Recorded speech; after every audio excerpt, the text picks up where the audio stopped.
Il est 18h18 sur BFM Business et donc l'eurodéputé écologiste David Cormand qui est avec nous par visio, comme on dit. Bonsoir Monsieur Cormand, bonsoir, merci beaucoup.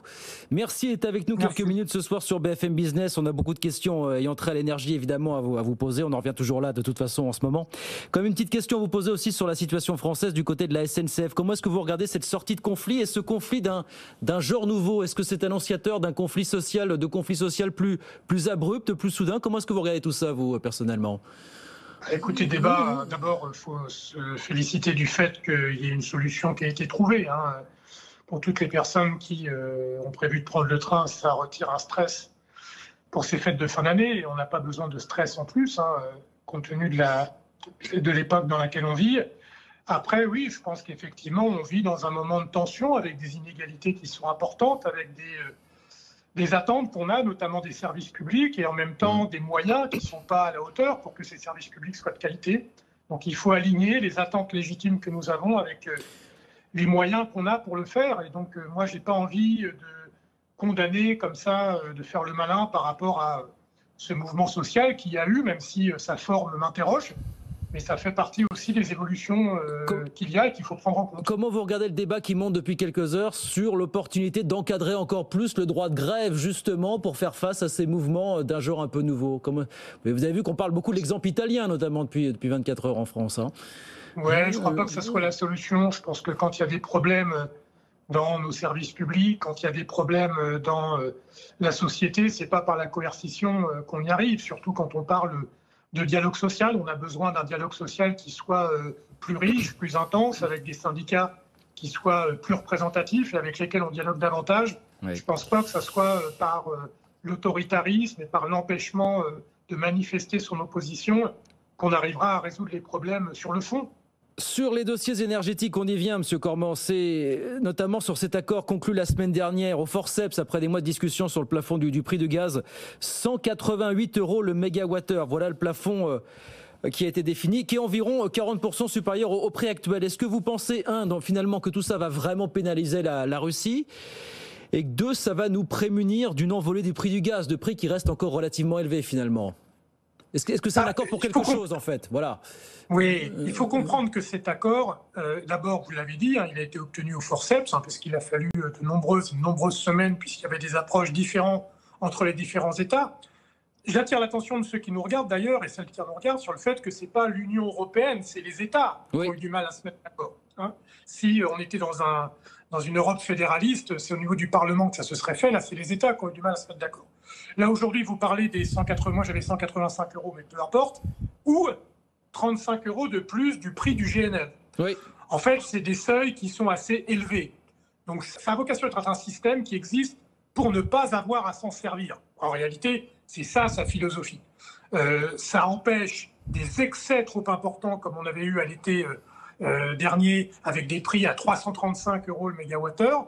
Donc là, ça empêchera des envolées spéculatives, mais ce n'est pas ça qui va avoir un effet sur nos factures de gaz directement. C'est vraiment pour éviter les excès. Est-ce que ça va avoir une influence sur la politique de la Russie? Vous avez vu que la Russie annonce ce soir qu'elle va baisser sa production de pétrole, effectivement, suite aux injonctions. Mais est-ce qu'on va pénaliser économiquement la Russie, punir économiquement la Russie dans cette histoire? Non, a priori. C'est un deuxième sujet. Là, le prix du gaz, c'est vrai qu'on passe à côté de ce qui était pourtant l'objectif prioritaire, c'est-à-dire punir la Russie. Là, on n'y est toujours pas, finalement. Et on continue d'acheter du gaz à la Russie, quoi qu'on en dise. Pour punir la Russie, il faut arrêter de lui acheter ce qu'elle nous vend, c'est-à-dire du gaz et du pétrole. Oui. Pour pouvoir arrêter de leur acheter du gaz et du pétrole, il faut apprendre à s'en passer. Pour apprendre à s'en passer, ce n'est pas uniquement en jouant sur les prix, c'est en faisant des efforts en termes de sobriété. Et donc moi, je suis étonné que depuis maintenant, on va bientôt commémorer la première année de conflit avec la Russie. Depuis 12 mois, on aurait dû lancer une politique européenne de grands travaux avec des investissements massifs dans l'isolation, dans les transports alternatifs, etc. C'est ça l'arme pour pénaliser la Russie, c'est-à-dire arrêter de lui acheter des hydrocarbures, c'est nous-mêmes consommer moins. Ça se fait pas du jour au lendemain, ça se fait pas du jour au lendemain, ça, Monsieur Cormand, quand même. C'est pour ça que, non, pas du jour au lendemain, mais depuis un an, on aurait pu faire quelque chose. Vous voyez, de dire c'est pas du jour au lendemain, c'est une autre chose de l'avoir fait si peu depuis un an. En un an, déjà, on aurait pu faire beaucoup. Surtout qu'on sait que la tension qu'il va y avoir au niveau énergétique, ce sera plutôt l'hiver prochain. Oui. Je touche du bois, il faut continuer à faire attention. Mais... Oui. Donc on avait quand même 2 ans. 2 ans, vous pouvez faire des choses. Ce n'est pas du jour au lendemain. Deuxième élément, il faut réussir à produire de l'énergie européenne dans un minimum de temps. Et ça, la seule technologie qu'on a à notre disposition pour produire rapidement de l'énergie, c'est l'énergie renouvelable, et rien que l'énergie renouvelable. Donc là, c'est le deuxième volet de l'accord dont on parlait à l'instant, c'est de faire en sorte de faciliter et d'accélérer la production d'énergie renouvelable. Alors on parlera des énergies renouvelables dans un instant, puisque vous parlez de sobriété, vous avez vu que les Français font malgré tout pas mal d'efforts de ce point de vue-là depuis maintenant quelques semaines. Comment est-ce que vous regardez ce qui va arriver en France donc au début de l'année 2023 avec ce bouclier tarifaire, alors qui va limiter, vous allez me dire comment vous voyez ça, vous, la hausse des prix de l'énergie et du gaz, d'électricité à 15%. Est-ce que vous dites pas finalement, oui, pour le pouvoir d'achat, ça n'est pas bon, mais mine de rien, ça va sans doute amener les Français à être encore un petit peu plus sobres, à baisser leur consommation d'énergie fossile. Comment est-ce que vous regardez ça, vous, surtout pour le gaz, évidemment? Moi, je pense qu'il y a des mesures d'urgence à faire. Donc, ce bouclier tarifaire, il permet de limiter la casse, mais il ne permet pas de nous libérer, en tant que consommatrices et consommateurs, de notre dépendance énorme à de l'énergie fossile.